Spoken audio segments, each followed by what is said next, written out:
Hello anime lovers, स्वागत है आप सभी का एक और नए एपिसोड पर।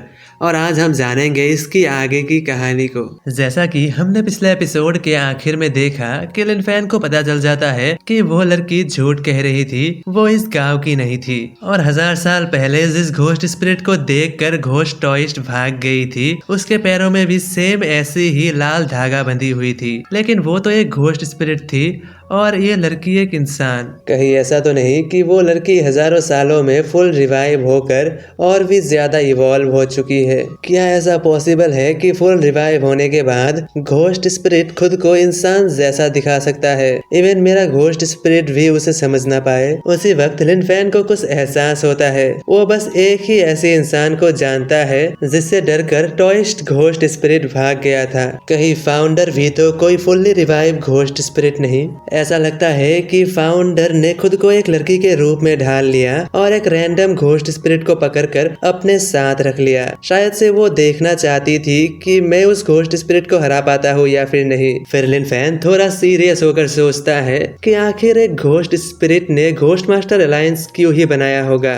क्या वो इंसानियत का कोई दोस्त है या फिर दुश्मन? मुझे जल्द से जल्द उनसे दोबारा मिलने का मौका ढूंढना होगा। जिसके बाद लिनफेन उस टेम्पल से बाहर निकलता है और डिसाइड करता है कि वो वापस जाकर आराम करेगा। लेकिन उसी वक्त लिनफेन के घोस्ट कम्युनिकेशन डिवाइस पर लीरो की वीडियो कॉल आती है।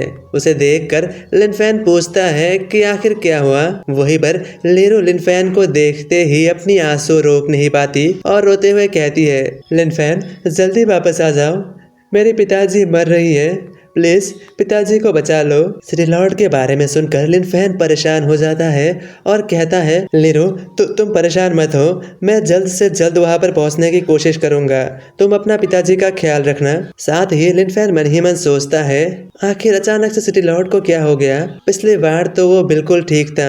उनके हिसाब से वो और कुछ साल तो जीने ही वाले थे। वही दूसरी ओर सिटी लॉर्ड, जिनका कंडीशन धीरे धीरे और भी बिगड़ रहा था, उनकी ब्लड प्रेशर गिरते हुए देख डॉक्टर उन्हें इंजेक्शन देता है। वहीं पर बाहर हम एक अधेड़ उम्र के शख्स को देखते हैं। सच बताओ तो इस शख्स के बारे में मुझे ज्यादा कुछ याद नहीं है। शायद से ये प्रेसिडेंट होगा। प्रेसिडेंट अपने हाथों में पकड़ी उस रिपोर्ट को देखते हुए कहता है, ऐसा लगता है कि उनकी हालत धीरे धीरे और भी ज्यादा बिगड़ रही है। वहीं पर एक और बूढ़ा शख्स ये सुनकर कहता है, अगर ऐसी बात है तो दिक्कत होने वाली है, हमें उन्हें जल्द से जल्द कहीं बंद करना होगा, नहीं तो उनके मरते ही उनका ghost spirit out of control हो जाएगा तो शहर को कोई भी बचा नहीं पाएगा। उस बुढ़े की बात सुनकर प्रेसिडेंट कहता है, हाँ पता है सिचुएशन बहुत टफ है, लेकिन मिस रूई अंदर है, उन्हें ही डिसाइड करना होगा और हमें बचाना होगा। वही हम देखते हैं आईसीयू के अंदर मिस रूई और गिल्ड लीडर सिटी लॉर्ड के बेटे के साथ बैठी हुई थी। वो सवाल पूछती है, क्या लिनफेन ने कोई जवाब दिया?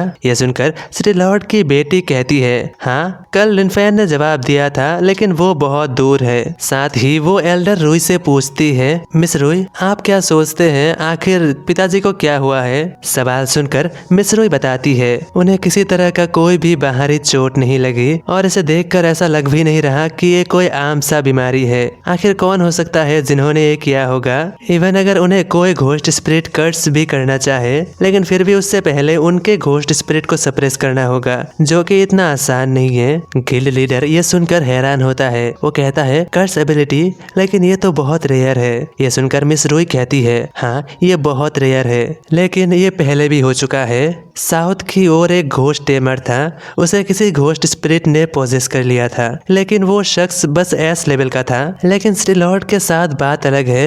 अगर वो घोस्ट स्पिरिट किसी एविस रैंक का घोस्ट स्पिरिट ना हो, तब तक वो सिटी लॉर्ड के घोस्ट स्पिरिट को बाईपास नहीं कर सकता। तभी अचानक आईसीयू का दरवाजा खुलता है और बाहर से किसी का आवाज आता है, सिटी लॉर्ड कैसा है? आवाज सुनकर तीनों पहचान जाता है कि ये और कोई नहीं बल्कि लिनफेन है। लिनफेन वापस आ चुका था। आते ही सबसे पहले लिनफेन सिटी लॉर्ड को देखता है, जहाँ सिटी लॉर्ड की बेटी बताती है, कल पिताजी पूरी तरह से ठीक थे, वो मेरे साथ ही गार्डन में घूम रहे थे, लेकिन पता नहीं अचानक क्या हुआ, वो कोमा में चले गए। मिस रोई के अनुमान के हिसाब से शायद उन्हें किसी घोस्ट स्पिरिट ने पोजेस कर लिया होगा। सिटी लॉर्ड की बेटी की बातें सुनने के बाद लिन फैन कहता है, हाँ ठीक है, सबसे पहले तो तुम इन सभी मेडिकल स्टाफ्स को बाहर जाने को कहो, क्योंकि इस बार ये उनके काबिलियत से बाहर है। सभी डॉक्टर्स के बाहर चले जाने के बाद लिन फैन उन सभी को बताता है सिटी लॉर्ड के बीमारी के बारे में किसी को पता नहीं चलना चाहिए, नहीं तो शहर में भगदड़ मच जाएगी। लिन फैन की ये बात सुनकर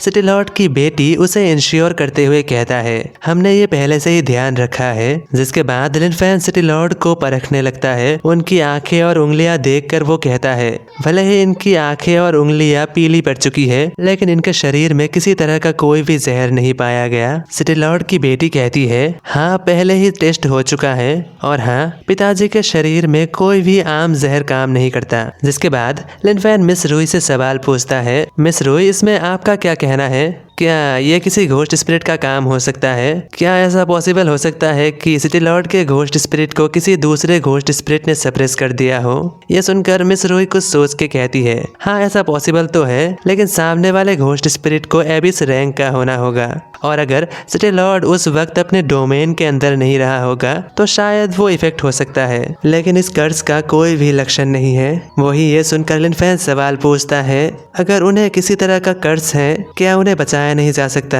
ये सुन मिस रुई कहती है, ये जरूरी नहीं है, अगर हमें उन्हें रोकना है तो या तो हमें उस घोस्ट स्पिरिट को मारना होगा जिसकी वजह से उन्हें कर्ज लगा है, या फिर उस घोस्ट स्पिरिट को पकड़कर उसके कर्ज को तोड़ने के लिए मजबूर करना होगा। मिस रोई की इन बातों को सुनने के बाद लिन फैन कुछ सोचते हुए कहता है, तो इसका मतलब अगर हमें सिटी लॉर्ड को बचाना है तो सबसे पहले हमें उस शख्स को ढूंढना होगा जिनकी वजह से उन्हें कर्ज लगा है। साथ ही लिन फैन उन तीनों से पूछता है, क्या उन्हें किसी पर शक है?